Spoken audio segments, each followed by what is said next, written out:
Irmãos, Gênesis 6 nos relata aqui uma terceira fase da história da humanidade. Ele nos mostra aqui o que aconteceu quando as duas linhagens, a linhagem de Caim e a de Sete, elas se misturaram. Nós já vimos isso no sermão anterior.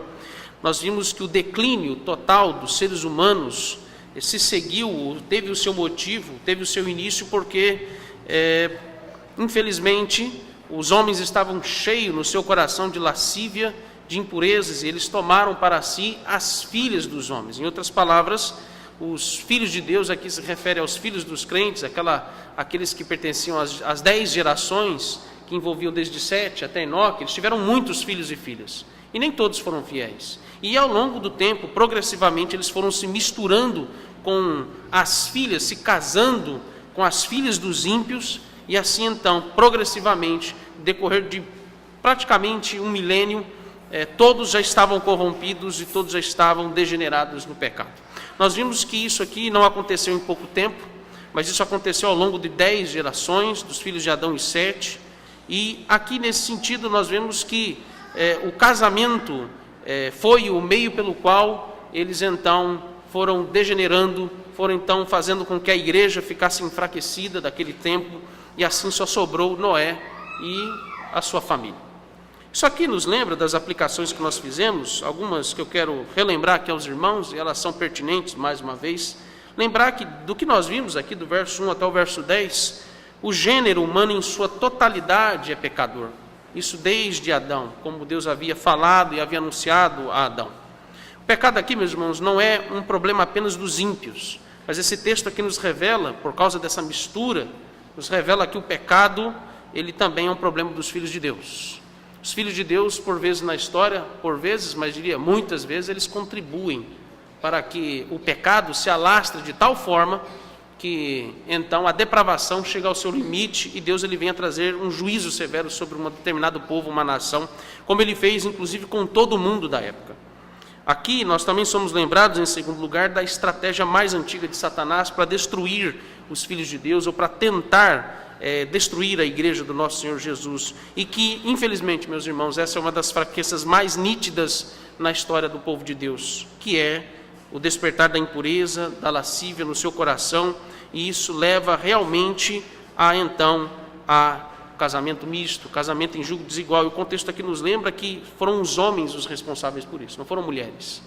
Homens se juntaram com mulheres ímpias, e eles então se agradaram delas, viram que ela era boa para casar, e assim eles então misturaram, eles então contaminaram o povo de Deus com a impiedade. Nós vimos em terceiro lugar também o que acontece quando os crentes eles se unem às mulheres não crentes. E eu estou dizendo de algo que sempre aconteceu e sempre vai acontecer na história da igreja. Isso aqui é um detalhe que nós devemos sempre estar atento, concernente à purificação, à pureza, à santidade da igreja.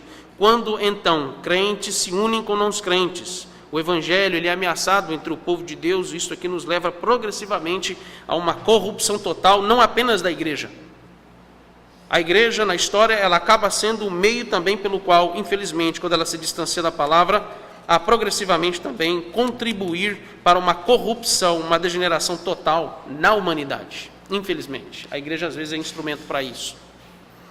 Nós temos aqui também o que significa que Deus ele ter então dito que ele se arrependeu de ter criado o homem. E esse é o ponto agora que nós iniciamos no nosso sermão, e aqui seguimos as causas que levam agora dos versos 11 até o final aqui do capítulo de número 6. Quando nós vamos aqui para o que aconteceu em relação ao fato de Deus ter concluído que ele se arrependeu de ter criado o homem, alguns acabam interpretando isso aqui como sendo, talvez Deus ele ter dito que ele cometeu um grande erro de ter criado o homem. Não é esse aqui o conceito da palavra arrependimento. Mas a palavra arrependimento, no seu sentido original, por vezes ela identifica aqui a ideia de alguém que está extremamente aborrecido com alguma coisa.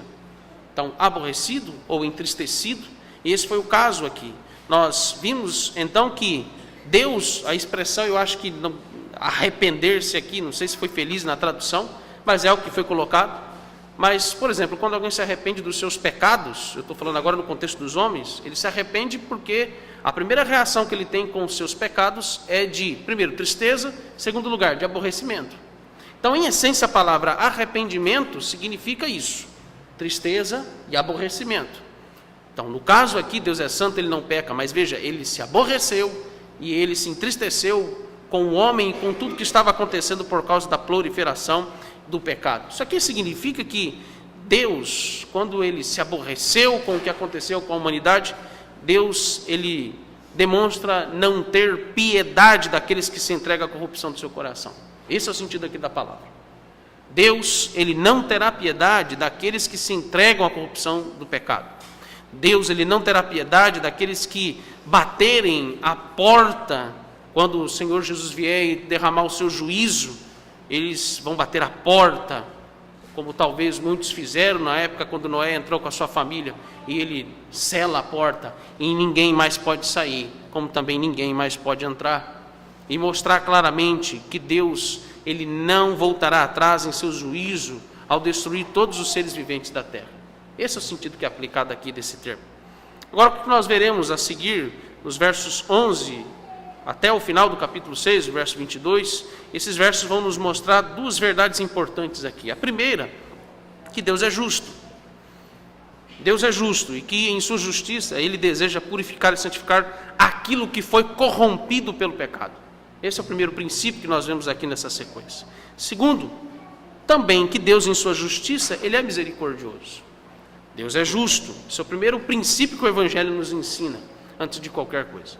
Mas o Evangelho agora nos leva também, na justiça de Deus, lembrar que ele é misericordioso. E ele destrói os ímpios da terra, mas aqui no contexto ele também anuncia a salvação da vida de apenas 8 pessoas. Ele anuncia a salvação de 8 pessoas a fim então de reconstruir, recomeçar tudo o que seria destruído por causa do pecado e que estava agora generalizado entre todos os homens. Vamos à exposição desses versos. Gostaria que você observasse agora a partir dos versos 11 e 12. Aqui nós temos nos versos 11 e 12 a repetição da constatação da corrupção generalizada sobre a terra. Os versos 11 e 12. O verso 11, por exemplo, ele nos explica em que estágio se encontrava a terra por causa do pecado. Primeiro, aí o verso 11, ele nos diz que a corrupção do pecado e a violência, eles haviam chegado ao seu limite dentro daqui do que Deus havia visto sobre a terra. E a palavra corrupção aqui, ela está nos indicando alguns conceitos importantes. A palavra corrupção aqui, em primeiro lugar, nos indica o coração de todos os homens tomado pelo pecado em um nível de degradação. Primeiro, moral e também espiritual. Um nível de degradação moral e espiritual que é irreversível. Esse é o primeiro conceito da palavra corrupção. Você pode ver ela quando isso é aplicado, inclusive, no contexto nosso político. Quando alguém diz que determinado político é corrupto, não é porque apenas ele roubou. Mas a palavra corrupção, na sua essência, ela pode ser aplicada e dizer que ele roubou e ele não volta atrás no que ele fez. É irreversível. Será que vocês percebem isso no nosso contexto, né? Ele vai até o fim sustentar o pecado dele, o erro dele, a fraude dele, até o fim. Dele, dela ou deles, seja quem for. Então, o primeiro sentido da palavra corrupção é essa. É irreversível a corruptibilidade do coração dessas pessoas aqui, que envolve o contexto de Noé. Segundo, aqui ele também usa o termo corrupção para lembrar-nos que é o pecado agora no seu estado generalizado, onde não atingiu apenas os homens. Mas ele nos lembra que essa corrupção generalizada também atingiu toda a criação. Atingiu também os animais, porque agora também os elementos da criação, em especial também os animais, eles também participavam com os homens de toda a sua imoralidade, da sua perversidade e da sua idolatria. Animais passam a ser também meios de se corromper no pecado. Os animais, esses seres vivos, também passam a ser participantes de toda a degeneração do pecado na raça humana. Isso ainda acontece. Eu não vou entrar em detalhes nesse ponto, porque a imaginação é muito fértil sobre como que os homens podem usar animais para idolatria, para imoralidade e também para perversidade ou para violência. Terceiro, nós temos aqui agora a palavra corrupção nos indicando o processo de degradação moral e social sendo tão profundo, sendo tão arraizado na sociedade daquela época, que as pessoas não se incomodavam com o tamanho da sua degradação e pecado que eles cometiam. As pessoas naquela época não se assustavam mais, eles não se comoviam mais com o mal sobre as pessoas, eles nem mesmo esboçavam alguma reação de estranheza à decadência que eles haviam chegado, tanto no seu coração, como também de forma externa. O verso 11, ele ainda nos destaca uma outra palavra, quando diz que Deus, ele viu a corrupção, mas ele também viu a violência, e a violência então aqui aparece como sendo esse ponto ápice de toda essa corrupção. A palavra violência aqui, ela está resumindo como era comum os homens violarem inescrupulosamente o direito individual das pessoas, por causa da inveja, da cobiça e também do seu ódio gratuito uns contra os outros. Aqui a palavra violência está nos indicando que o caos estava instalado sobre toda a criação. Isso aqui me permita aqui uma observação importante, porque o relato de Gênesis 6 até o capítulo 9 nos é exatamente aqui um relato, uma mensagem do Evangelho no seu conceito escatológico. É aqui a semelhança do que vai acontecer próximo à vinda do nosso Senhor Jesus. Se você quer ter uma noção de como será a próxima vinda do nosso Senhor Jesus, leia Gênesis 6 até o capítulo 9. Nós não chegamos ainda nessa fase no que diz respeito à história da salvação e à história da humanidade, mas veja que nós temos aqui algo que nos dá uma advertência sobre o que vai acontecer. E como que Noé teve de enfrentar esses dias, como que Noé teve que enfrentar a situação e o contexto dos seus contemporâneos que estavam na degeneração do pecado. O próprio Senhor Jesus aqui, ele já resumiu com precisão qual era, nesse contexto do verso 11, qual era o sentimento e o comportamento das pessoas naqueles dias. Quando nosso Senhor Jesus havia dito que eles comiam, bebiam, casavam-se e davam em casamento. E em outras palavras, as atrocidades e também a corrupção dos seus pecados não lhes incomodavam mais. Eles tinham todas as suas imoralidades e também atrocidades como algo normal ou como algo natural. Normal e natural. Bruce Waltke é um dos maiores comentaristas e estudiosos do Antigo Testamento. Ele nos diz aqui, eu vou citar o que ele nos diz aqui, entre aspas, abrindo aspas, Deus ter dado ao homem a bênção de procriar, eles encheram a terra de bandidos, criminosos, adúlteros, assassinos e de prostitutas. Eu posso aqui parafrasear a partir do que ele disse e acrescentar que as profissões, as atividades mais comuns na terra naqueles dias não eram de trabalhadores, lavradores, comércios, mas as profissões mais comuns eram de bandidos, criminosos, adúlteros, assassinos e de prostitutas. Era assim que eles viviam. E eles comiam, bebiam, casavam-se e davam em casamento, porque aquilo era comum para eles. E Noé viveu nesses dias. Só lembrar de algo importante, porque Deus, antes que a gente continue agora no verso 12, Deus, volte os seus olhos no início do capítulo 6. Olha o que Deus diz aqui, olha o que Deus, ele anuncia, que a palavra de Deus fala. Aqui no verso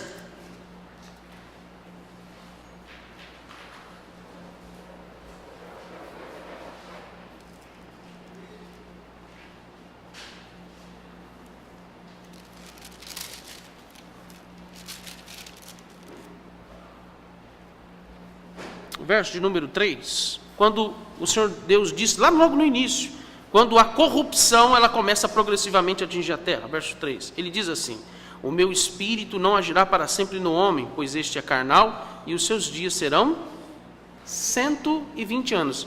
Provavelmente você interpreta essa fala do nosso Senhor Deus como sendo o seguinte, os homens viviam 900, 800, Lameque viveu 777, Metusalém viveu 969 anos. O texto aqui, eu entendo que ele não está falando de diminuir a idade das pessoas. Isso realmente acontece, mas a partir do pós-dilúvio. Mas Deus aqui nesse momento, ele está dizendo que há um tempo, há um limite, Ou seja, 120 anos foi o período em que Noé, ele ouve a ordem que Deus dá, Noé constrói a arca e, finalizado todo esse período de preparação da arca, a entrada dos animais, recolher os mantimentos, preparar todas as coisas, encerrados 120 anos, o dilúvio vem e cai.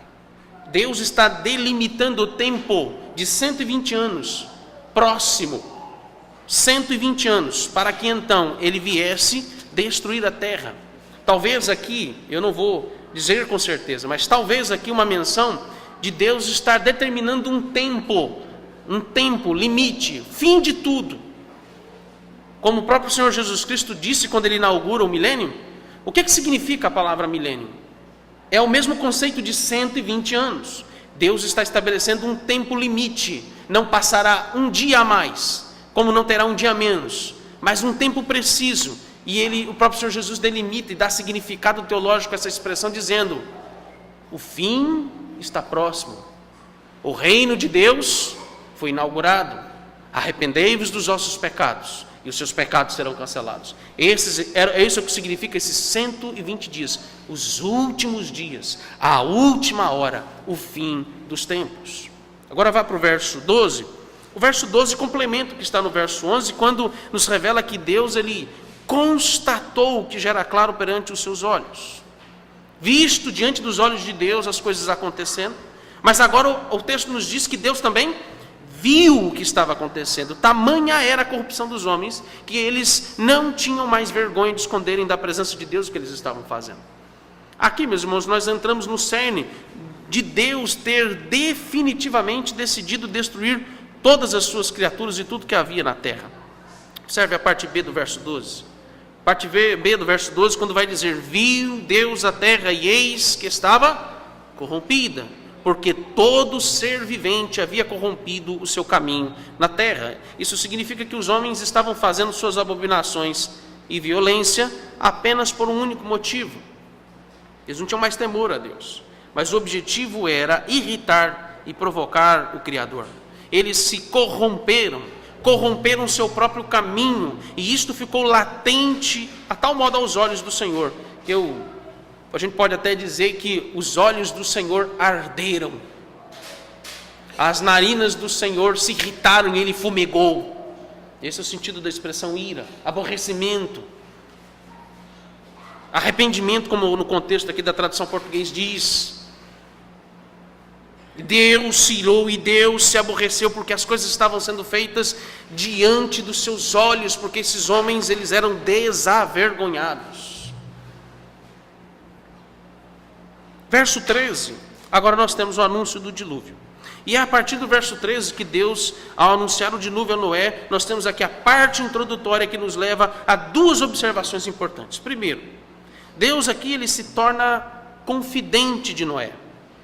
Agora veja a relação de Deus com Noé. Seus versos 11 e 12 mostram como era a reação dos homens em relação a Deus, o seu ódio por Deus, o seu pecado, a sua corrupção, e Deus já decidido destruir a terra. Agora o verso 13 nos mostra a relação de intimidade de Deus com Noé. Nós vimos anteriormente que Noé andava com Deus. E aqui o verso 9 nos diz que Noé andando com Deus, os antigos pagãos, eles acreditavam que as divindades não se misturavam com os homens, porque eles tinham uma espécie de intransponidade, eles não podiam se misturar com os seres humanos. Os deuses não podiam se relacionar com os homens. Mas observe aqui que o verso 13, ele logo de início nos mostra quem é Deus. Deus é um ser pessoal. Deus criou todas as coisas porque, ao criar o homem, criou a sua própria imagem e semelhança, porque Deus quer relação com esse homem, Deus quer comunhão com esse homem. E é isso que está estabelecido agora a partir do verso 13, quando mostra que Deus, ele se torna o confidente de Noé, assim como também Enoque. Vocês lembram de Enoque? Tamanha era a intimidade de Enoque com Deus, que então Enoque se torna amigo de Deus. O mesmo princípio está estabelecido aqui. E, segundo ponto, o meio em que a corrupção generalizada, Deus, ele ainda, nesse contexto, preserva os seus filhos. Onde Deus, ele não os deixa entregue ao mal. E uma das formas de Deus ordinariamente demonstrar sua graça, proteção aos seus filhos, é falar com eles. Esse é o primeiro sinal de que Deus, ele está preservando o seu povo. Esse é o primeiro sinal de que Deus, Ele se importa com o seu povo. O primeiro sinal da graça de Deus, da preservação de Deus, a preservação graciosa, da misericórdia dEle, do amor dEle em impedir que os seus filhos, mesmo que sejam 8 pessoas apenas, mas o meio de impedir que os seus filhos e filhas venham se envolver com a corrupção generalizada do pecado. Primeiro sinal, nunca se esqueçam disso, Deus fala com o seu povo. A forma como Deus ele demonstra que Ele tem intimidade com o seu povo é porque Ele fala com o seu povo. Se Deus calar a sua palavra no meio do seu povo, Ele deixou de ser amigo do seu povo e esse povo deixou de andar com Ele. Vocês entendem a seriedade disso? Primeiro sinal de que Deus ele tem o seu cuidado gracioso é porque Ele está nos instruindo. Instrução, meus irmãos, instrução sucessiva, instrução constante, instrução que é feita decorrente de tempos em tempos, é porque Deus ele tem tido paciência, Ele tem tido o cuidado de minuciosamente fazer com que nós aprendamos sobre Ele, de maneira que nós venhamos nos afastar do pecado e também da corrupção do mundo.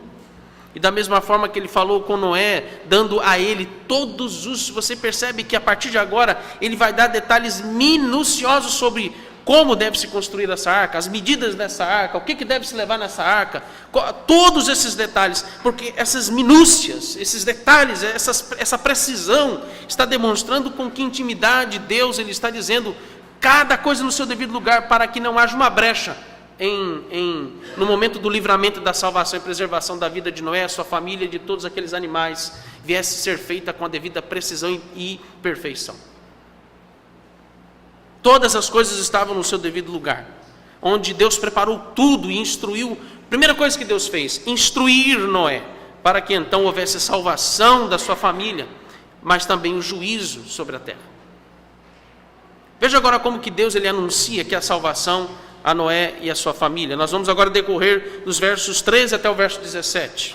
Primeiro, Deus ele anuncia a razão de destruir a terra aí a Noé. O verso 13 está destacando que a terra ela estava cheia de violência, repete-se a mesma coisa dos versos 11 e 12.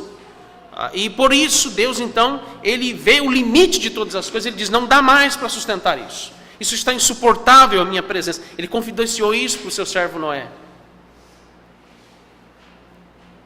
Deus, tendo Noé como seu amigo, Ele diz, olha, eu já estou no meu limite, Noé, e eu não vou mais permitir que isso aconteça diante da minha presença, porque isso está extremamente ofensivo para mim. É um amigo falando com outro amigo. Você imaginou a relação de Deus com Noé? Um amigo falando com outro amigo e dizendo, eu não suporto mais o pecado na humanidade. E ele dizendo, dando essas razões. E Deus começa dizendo a Noé, a primeira coisa que Deus diz a Noé, farei perecer todos os seres vivos junto com a terra. E aí o verbo perecer, em uma outra tradução, significa destruir. E aqui, meus irmãos, curiosamente, quando você vai para o verso 11, é a mesma palavra usada lá para corromper ou corrupção. A palavra no hebraico aí é a mesma, está sendo repetida. Quando diz que lá Deus viu a corrupção da humanidade, a mesma palavra Deus está usando como um verbo agora no hebraico para perecer, destruir. Você percebe de novo o sentido aqui do que significa a corrupção? Corrupção significa algo que está perecendo, algo que está entrando num estado de putrificação, de destruição. E aqui, corromper. Agora Deus está fazendo na mesma medida. Esse é o significado aqui da relação dessas duas palavras. Quando Deus diz ao Noé, eu vou fazer perecer tudo que há na terra, é porque Deus agora está agindo com a justiça na medida em que os homens estão perecendo, na medida em que os homens estão se corrompendo. Então a corrupção do homem é a razão precisa pelo qual Deus ele vai destruir tudo na terra. Deus está sendo aqui, meus irmãos, justo na medida do que ele irá fazer em punir todos os homens, da mesma forma que o homem se envolveu com a corrupção do seu coração. Por isso que Romanos capítulo 6, verso 23, diz que o salário de qualquer pecado. O que significa qualquer pecado? Ele está falando de algo que provém da corrupção do coração do homem. É a morte. Não há um pecado que Deus nos puna com a morte. Se você peca comendo ou bebendo, vai morrer. Se você peca se envolvendo com adultério, prostituição, lascívia, impureza, isso também traz a morte. Meus irmãos, não há um pecado que não traga a morte sobre os filhos dos homens. Todo pecado tem como sua recompensa a morte. E é isso que está claro aqui nas primeiras palavras do Senhor Deus a Noé. Segundo, Deus agora ordena a Noé que ele construa uma arca. Aqui vem a providência da salvação, no verso 14, na parte A. Quando a palavra arca no hebraico aqui literalmente significa embarcação. Não é uma embarcação como você conhece, né? Mas aqui a palavra arca, ela aparece no contexto aqui do Antigo Testamento, especialmente em Gênesis 6 até capítulo 9, ela aparece 7 vezes. 7 vezes. E ela aparece mais uma vez quando lá no livro de Êxodo fala do cesto em que o menino Moisés ele foi salvo da matança de Faraó em Êxodo capítulo 2.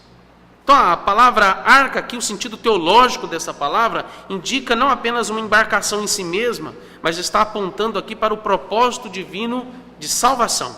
Deus salvando seus filhos da morte e do juízo. Esse é o sentido da palavra arca. Eu não preciso lembrá-los que está muito claro aqui a tipologia de que essa arca é Cristo.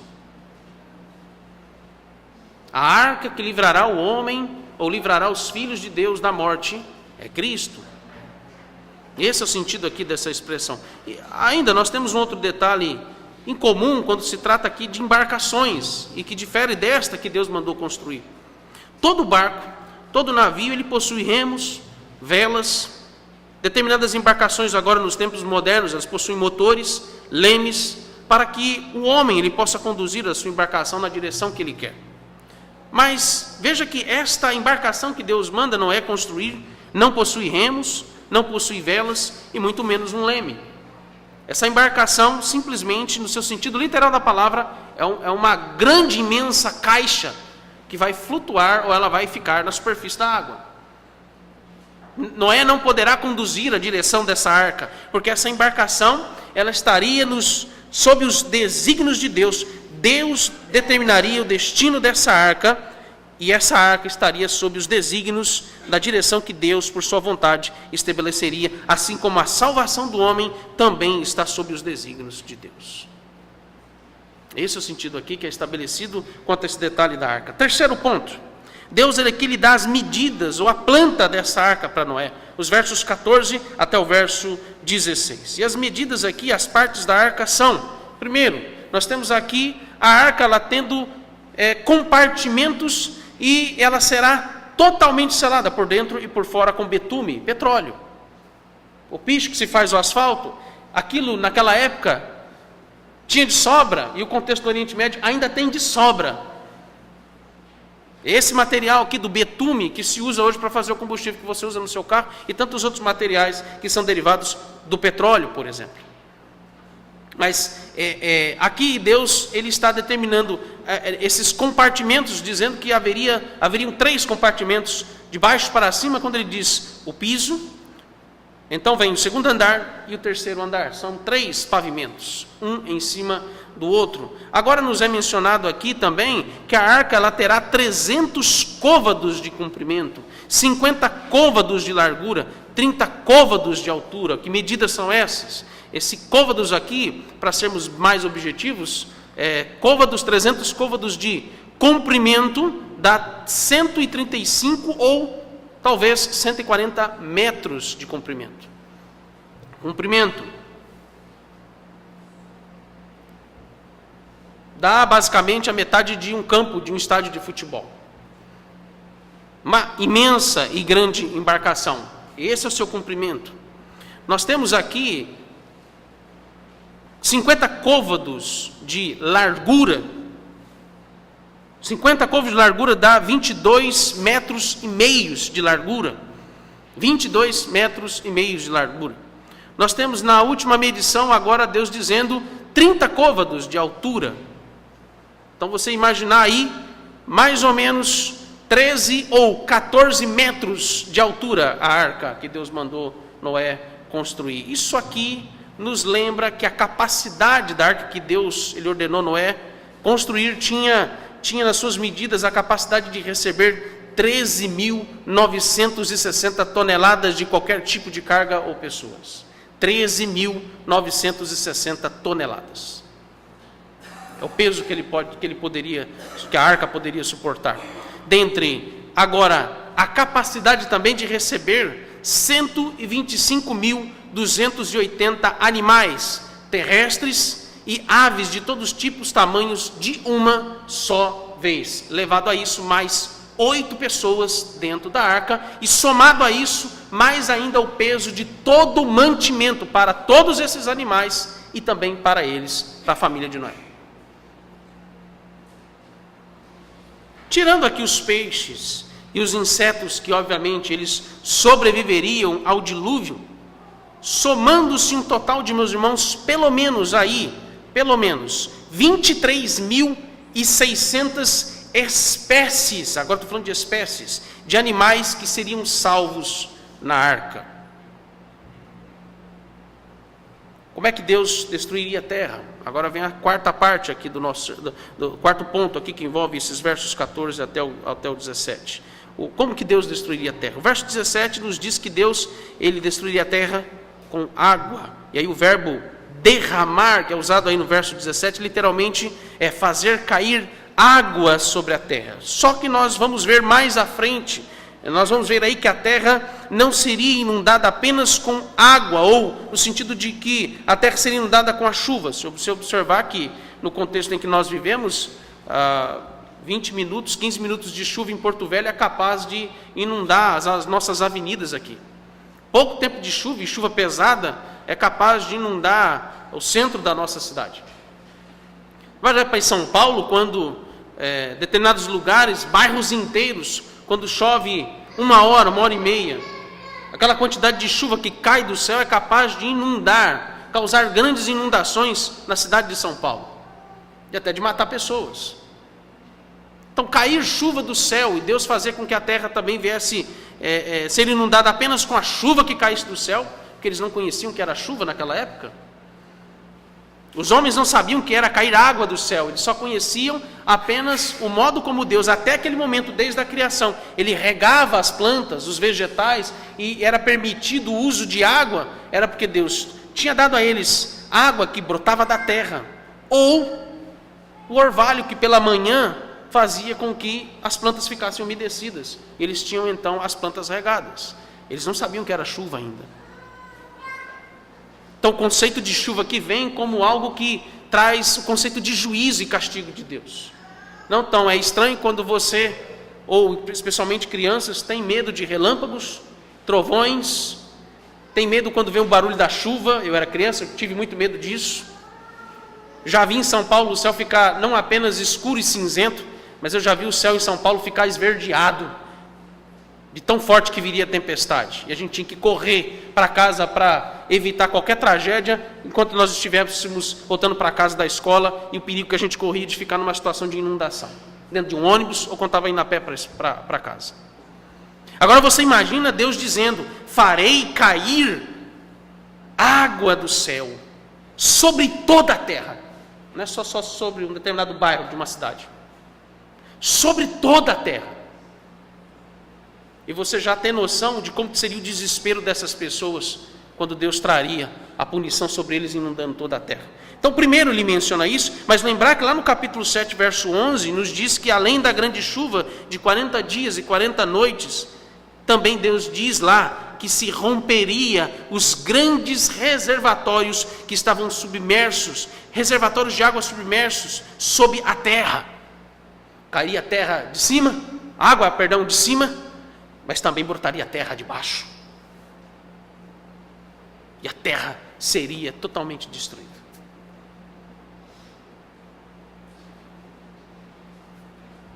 Por que Deus ordena a construção então de uma arca, Noé? Qual é a necessidade de Deus ter dado toda essa planta e as condições detalhadas da construção dessa arca? Isso aqui significa, irmãos, que Deus não deixa para o homem as condições e os meios para que ele venha a ser salvo. Deus, ele não deixa para o homem como que ele vai fazer para ser salvo. Mas a salvação, mais uma vez, aqui é lembrado que ela pertence ao Senhor. O modo como ele irá salvar os seus filhos depende unicamente de Deus. E Noé deveria confiar nos meios que Deus havia determinado, como todos seriam salvos daquela grande destruição. A salvação dos eleitos não pode estar condicionada à imaginação humana, quando se trata da sua salvação, porque Deus já estabeleceu o meio e a via para a salvação do seu povo: Cristo. Sem Cristo, se você não passar por Cristo, não tem como você ser salvo. Agora isso nos leva ao verso 18. Verso 18, nós vimos aqui no sermão anterior que Deus ele resolveu destruir todos os seres vivos na terra por causa da sua degeneração e depravação total. Mas Deus agora resolve salvar apenas 8 pessoas em meio de milhões, ou talvez eu diria bilhões de pessoas. A pergunta que poderíamos fazer aqui agora no contexto do verso 18 até o verso 21, por quê? Por que a salvação apenas de 8 pessoas? A pergunta vem à tona mais uma vez. Por que a salvação apenas de 8 pessoas? Por que Deus agir graciosamente sobre apenas uma família e não mais do que isso? Eu quero que você volte de novo seus olhos ao verso 17, porque aqui, primeiro, Deus ele diz a Noé: estou para derramar água em dilúvio sobre a terra, para consumir toda a carne em que há fôlego de vida debaixo dos céus. Tudo que há na terra perecerá. Eu quero que você preste atenção aqui nas palavras que Deus ele pronuncia sobre o juízo que vai derramar sobre a terra. Que aqui o dilúvio consumirá toda a carne em que há fôlego de vida, seja no céu como na terra. Deus aqui, esse é que é o detalhe importante, Deus aqui ele está generalizando literalmente todos os seres vivos, inclusive até os animais, como parte de toda a corrupção e o pecado no mundo. Eu estou dizendo isso porque Deus aqui também está incluindo Noé como um pecador. Noé não era um santo. A relação que Deus tinha com Noé não é porque Deus viu Noé sendo justo e íntegro em si mesmo, mas é porque nós somos lembrados anteriormente que Noé foi quem viu, foi Noé quem achou, foi Noé quem encontrou graça diante de Deus. Deus então faz com que Noé seja salvo, lembrando que o princípio da graça considera que todos estão contaminados com o pecado. Esse é o primeiro aspecto que agora a relação do verso 17 tem com o que vai ser dito aqui a partir do verso 18, mas reforçar mais uma vez, onde não há ninguém que possa ser considerado justo por si mesmo nas suas obras. E entra aqui Noé e sua família. Todos os homens foram corrompidos pelo pecado e todos merecem a punição pelo que eles fizeram. O que o verso 17 está nos registrando das palavras de Deus para Noé é para que Noé lembrasse disso. Vou destruir, e ele está generalizando mesmo, vou destruir tudo que há na terra. A primeira coisa que Noé ouve é: haverá destruição de tudo. E talvez a pergunta que vem no coração de Noé: será que eu também serei destruído? Porque eu também sou pecador. Será que eu também serei punido junto com esses ímpios? Eu imagino que no coração de Noé, quando ele ouve Deus falar isso com ele deve ter imaginado e orado em pensamento, ou talvez até expressado, o texto não diz, mas imagino que a reação dele como um pecador regenerado seria pedir que Deus tivesse misericórdia dele, que viesse se compadecer dele, porque ele também era um pecador. Mas essas primeiras palavras no verso 17, quando Deus fala com Noé, elas agora nos dão o sentido do que nos é dito no verso 18 aqui, quando agora aqui nós temos o anúncio de uma aliança de Deus. É a primeira vez agora que aparece a palavra aliança aqui nas Escrituras, no texto de Gênesis capítulo 6. Nós temos aqui agora a aliança como fundamento, a aliança como a razão em que nós podemos encontrar nas Escrituras que Deus, Ele está para destruir toda a terra, mas Ele não apenas irá destruir toda a terra. Isso aqui não é o fim. A destruição por meio de água de toda a terra, de toda a carne, não é o fim de todas as coisas. Mas Deus estabelecendo uma aliança com Noé, significa que Deus está dizendo a Noé: irei recomeçar tudo de novo. Esse é o primeiro sentido aqui que vem então a aliança entre Deus e Noé. Quando ele está mostrando agora para Noé, Noé, irei destruir tudo. E eu sei também que Noé, você merece ser destruído porque você é pecador. Mas Noé, eu irei com você fazer uma aliança. E estou fazendo uma aliança agora aqui com você, e não apenas com você, mas estou fazendo uma aliança com você, sua família e os seus descendentes. Você percebe nisso a dimensão da graça de Deus? Nós vimos no sermão passado que Deus ter salvo apenas uma pessoa, isso já demonstra a imensidão, a sublime graça de Deus em apenas salvar um e ter destruído todos. Já seria justo Deus destruir toda a raça humana e não deixar um. Mais ainda a sublime graça e o amor de Deus incondicionalmente, infinitamente manifestado, se Ele quiser salvar apenas um. Mas Deus ainda com a sua graça, Ele faz com que a terra ela seja destruída, porque Deus está preparando a terra para os seus filhos. Tirar toda a impiedade e impureza da terra, para que Ele venha então reconstruir tudo. E coloque agora Noé e os descendentes de Noé, que vai recomeçar a linhagem do povo de Deus, para que eles não se envolvam mais com a corrupção generalizada na humanidade. Esse é o primeiro aspecto que envolve aqui o conceito dessa aliança. E por isso que no verso 9 nos diz que Noé, eu repito mais uma vez, Noé encontrou graça diante de Deus. E o que é mais esplêndido aqui nessa passagem, em toda a Escritura, meus irmãos, não é apenas o fato de Deus destruir tudo aquilo que está contaminado pela depravação do pecado, mas é o fato de Deus ter prazer. Guarde isso aqui como a sua aplicação. Deus, Ele não apenas, na sua retidão, Ele destrói todas as coisas, mas aqui nos mostra que Deus, mais ainda, meus irmãos, Ele tem prazer de salvar pecadores sem eles merecerem.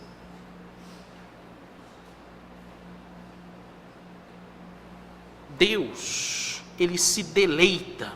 Deus, Ele gosta de salvar um homem e a sua família. Deus tem prazer em destruir, porque nisso Ele também é louvado, Ele manifesta a sua justiça, sim. Mas eu diria que muito mais, Deus, Ele tem prazer de reconstruir, recomeçar, reconstruir uma família, sendo gracioso com eles. Isso aqui nos faz lembrar que todas as vezes que você pecar contra Deus, essa é a força motriz que nos leva pelo Espírito Santo a lembrar como Deus tem sido paciente e gracioso conosco, porque Ele poderia nos fulminar sem nos avisar. Mas Deus, Ele ainda, que todos os dias pequemos contra Ele, Ele ainda nos faz lembrar que a todo momento que eu peco contra Ele, e Deus vem e me disciplina, Deus vem e o Espírito Santo vem e me convence do pecado e me faz sentir vergonha, tristeza, aborrecimento. Irmão, sentir aborrecimento dos nossos pecados é algo muito terrível. A frustração, a vergonha, o desânimo vem. O Senhor quebra as nossas pernas.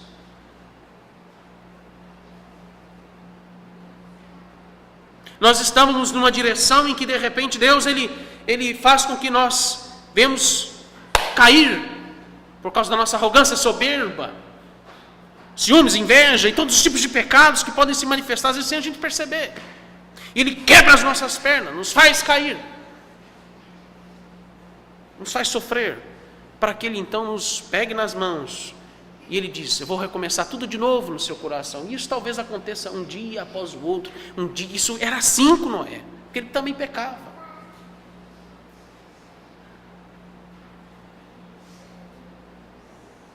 Console-se com isso, conforte-se com isso, porque será assim todos os dias da nossa vida, até Ele voltar.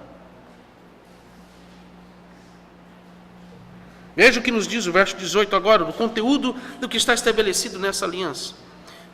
Quando no verso 18, a constituição dessa aliança, Ele diz primeiro: contigo, porém, há uma separação. Deus não tem aliança com os ímpios. Mas contigo, porém, estabelecerei a minha aliança. Entrarás na arca, tu e teus filhos, e tua mulher e as mulheres dos teus filhos. Essa aqui é a primeira vez que nós vimos aqui Deus então estabelecendo, depois de Adão, uma aliança. Literalmente aqui, a primeira vez que a palavra aliança ela aparece nas Escrituras, ela significa testamento, testemunho, um tratado. Deus aqui Ele não fez um acordo com Noé. Deus não faz acordo com as pessoas. Mas Deus aqui fez uma promessa a Noé. Esse é o sentido que a primeira vez nós vemos a palavra aliança nas Escrituras. Deus, ele não está estabelecendo uma negociação com os homens.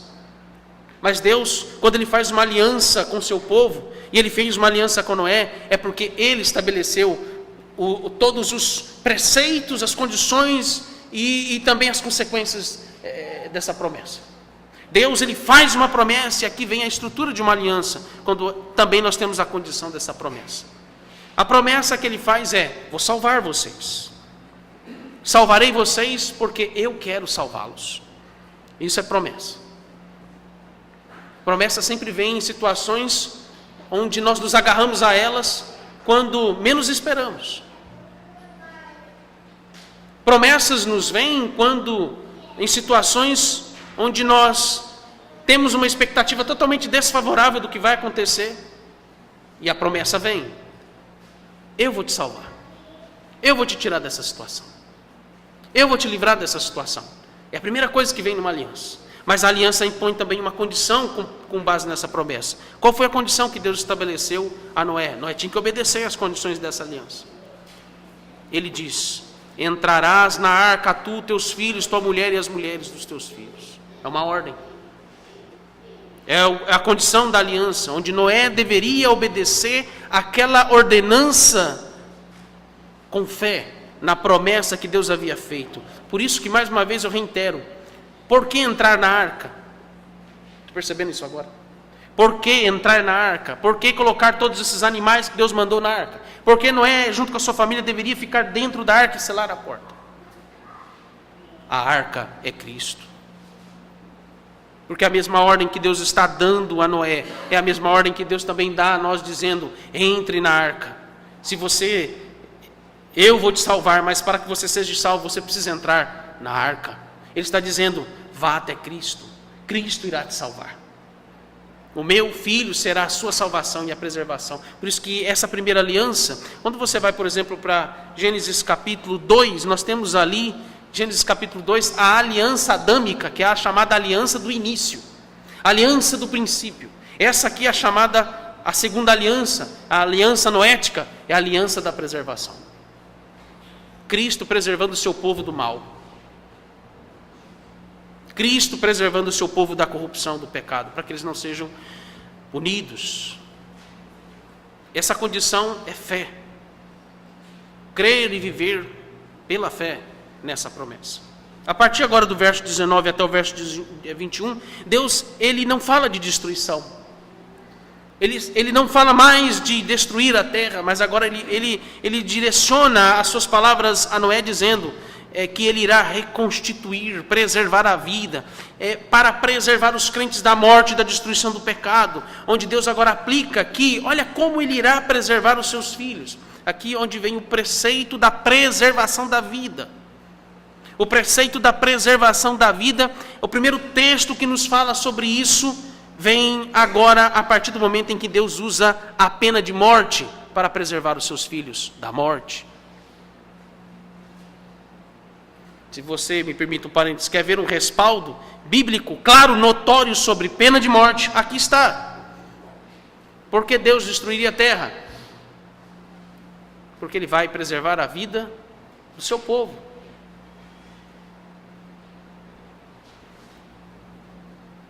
Veja que tudo que Deus diz sobre os seres vivos na terra, depois de pronunciar a sua aliança a Noé, não fala mais de morte, não fala mais de destruir os animais, mas ele fala de preservar a vida desses animais e dessas pessoas, preservar a vida dos seus filhos, preservar a vida daqueles que seriam salvos na arca no período do dilúvio. E aí no verso 19, ao dizer que Noé deveria levar um casal de cada espécie de todos aqueles animais terrestres, Deus, ele vai finalizar lá no verso 19 dizendo o quê? Farás entrar na arca para os conservares vivo contigo. Esse é o sinal da aliança. Enquanto que no verso 20, a mesma coisa acontece. Ele vai dizer, olha, você vai colocar todos os animais silvestres, animais domésticos, os répteis da terra, cada um segundo a sua espécie, um casal de cada. E ele finaliza no verso 20 dizendo, virão a ti para os conservares em vida. Não é mais fala de morte, agora ele fala de vida. Eu quero fazer as aplicações finais dentro desse texto que nós já vimos aqui. E a primeira aplicação que eu gostaria de trazer aos irmãos, e o que deve ser feito aqui, é que Deus, Ele não está alheio ao que tem acontecido no mundo.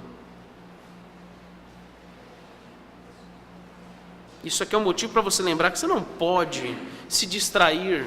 Crentes não podem se distrair, crentes não podem desviar a sua atenção, crentes não podem focar sua esperança em outros homens. Nós estamos vivendo um momento muito perigoso nos nossos dias, no nosso país. Cuidado com isso. Eu quero mais uma vez ressaltar essa aplicação, porque eu quero lembrar que o primeiro motivo de você tomar cuidado com as esperanças que nós vamos depositar em homens, Deus pode quebrar as nossas pernas e usar esses homens que nós temos expectativas nele de um futuro melhor, de um país que venha a ser, que a violência, a degeneração pecaminosa e moral da nossa sociedade, da nossa nação venha a ser freada. Não é por um homem, não é por homens. E pode ser um momento em que Deus pode frustrar as nossas expectativas e colocar alguém muito pior do que o que já estavam antes. E Ele pode fazer isso para nos lembrar uma única verdade, nos lembrar que Ele não está alheio ao que está acontecendo no nosso meio. Interessante ver que Deus, quando Ele terminou de criar todas as coisas, lá em Gênesis 1:31, o texto nos diz que Ele viu, seus olhos contemplaram, e Ele viu que tudo era muito bom.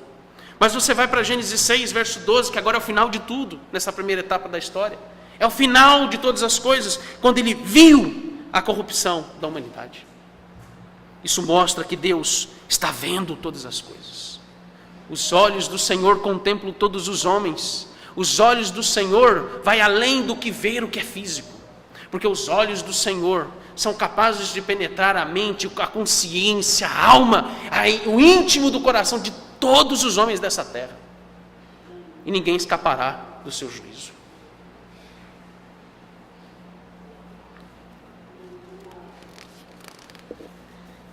A segunda aplicação que eu faço é que Deus mais odeia, e o que Deus mais Ele despreza, não é a corrupção quando ela está apenas externalizada, mas Deus odeia e despreza a corrupção que está encravada no coração do ser humano. Mas ao mesmo tempo eu quero lhe lembrar que o que Deus mais ama em relação a tudo o que acontece na história e o que aconteceu aqui no contexto do dilúvio, o que Deus mais ama é reconstituir, é salvar, é estabelecer então agora uma nova etapa. O que Deus mais se deleita é fazer com que o pecado seja destruído, para fazer com que o seu povo não experimente mais da amargura, do tormento e dos efeitos do pecado na humanidade. Isso aqui é o segundo princípio que nos lembra que nós devemos ter cuidado em não depositar esperanças em coisas que são falíveis. Isso aqui, meus irmãos, na essência, nos mostra que Deus manifestar o seu amor e graça é quando Ele quer, porque Deus é soberano em destruir, como também preservar e salvar. E sempre nós devemos lembrar que Deus, Ele deve ser glorificado quando Ele resolve destruir milhares, talvez milhões de pessoas, mas quando Ele também resolve salvar apenas 8 pessoas, porque nisso também a gloriosa obra da redenção nos mostra que Deus é soberano sobre todas as coisas. Deus deve ser louvado quando Ele resolve destruir toda a terra. E se Ele quisesse salvar apenas 1, 2, 10, 20, 50 pessoas, isso me faz lembrar de Abraão. Quando intercedeu por Ló, ele começou a ir do maior para o menor, e ele dizendo para o anjo do Senhor ali, que era o Filho de Deus pré-encarnado, ele dizendo: se tiver apenas 50, o Senhor irá destruir Sodoma e Gomorra? E pacientemente o Filho de Deus disse para Abraão: se tiver 50, não destruirei enquanto estiver os justos lá. E Abraão, com muito cuidado e temor, ele diz: posso mais uma vez, aqui uma outra pergunta? E ele diz: e se tiver apenas 20? E ele vai diminuindo: e se tiver apenas 10? E o anjo do Senhor diz para ele: se tiver apenas um, até que ele esteja lá, não destruirei aquele lugar. Irmãos, se Deus salvar apenas uma pessoa, se Deus salvar apenas uma, isso já é motivo suficiente para que nós possamos lembrar que Deus deve ser louvado, porque Ele é gracioso.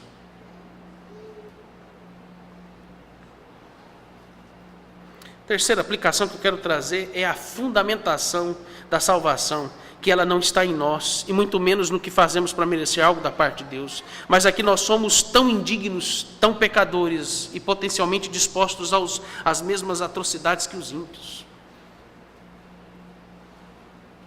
Se você despreza, odeia, se você tem nojo do que Hitler fez, eu quero que você olhe para o seu coração e veja e lembre que a palavra de Deus também diz a mesma coisa sobre você, que você tem o mesmo potencial de fazer, talvez até pior do que Hitler já fez, de que tantas coisas, pessoas perversas, horríveis já fizeram.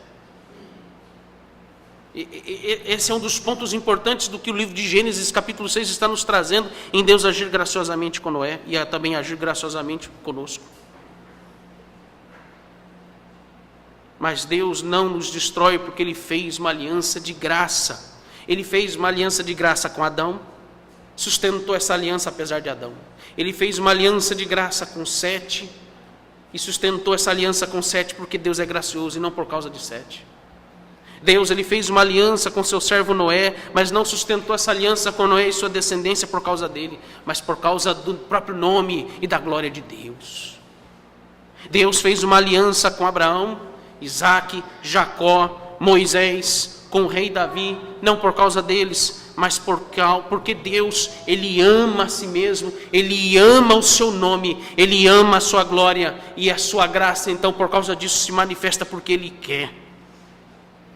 Ele faz uma aliança com todos esses servos dele no período da antiga aliança, para que nós não viéssemos morrer e em Cristo nós fôssemos livres da condenação, da ira de Deus que virá sobre a terra no dia do Senhor.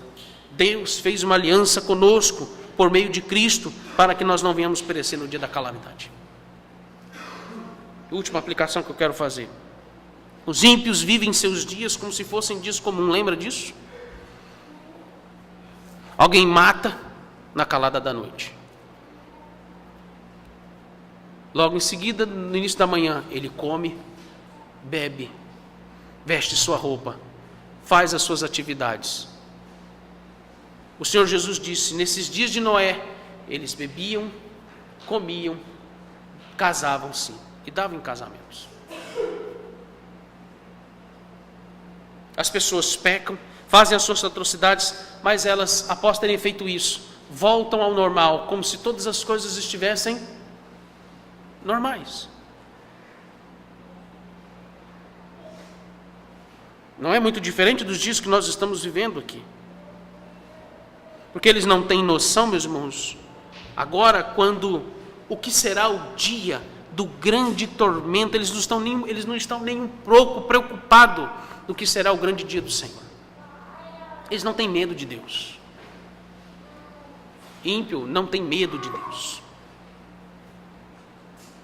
Mas no dia do grande juízo, muitos entrarão em desespero. Cada um terá um tipo de reação. Hoje eu vi um vídeo que me cortou o coração. Nós seres humanos pecadores, nós tendemos a ter pena, dó de determinadas situações, quando envolve até o homem mais pervertido ou o homem mais perigoso que você possa ouvir falar. Eu assisti um vídeo de como nos Estados Unidos, alguns jovens, quando ouviram as sentenças dos tribunais, como que eles reagiram. Até o momento em que eles estavam nos tribunais e o julgamento, as audiências acontecendo, eles não esboçavam nenhuma reação de tremor, de medo, de nada. Alguns até desaforados. Mas quando eles ouviram a sentença do juiz dizendo, você, pelo seu crime, você está condenado à prisão perpétua, você está condenado a 50, crime de homicídio culposo, um rapaz de 17 anos que matou o seu irmão, ateou fogo no cobertor do seu irmãozinho de 14 meses. e os advogados conseguiram reverter a situação dele, porque ele ia ser condenado à pena de morte, e conseguiram reverter a situação para considerar um crime de homicídio culposo. E ele, crendo que não aconteceria praticamente nada com ele, o juiz deu-lhe uma sentença de 50 anos de cadeia. Você sabe que nos Estados Unidos 50 anos é 50 anos, não tem remissão de pena. 50 anos de cadeia por homicídio culposo. Quando ele ouviu 50 anos, esse rapaz entrou em desespero.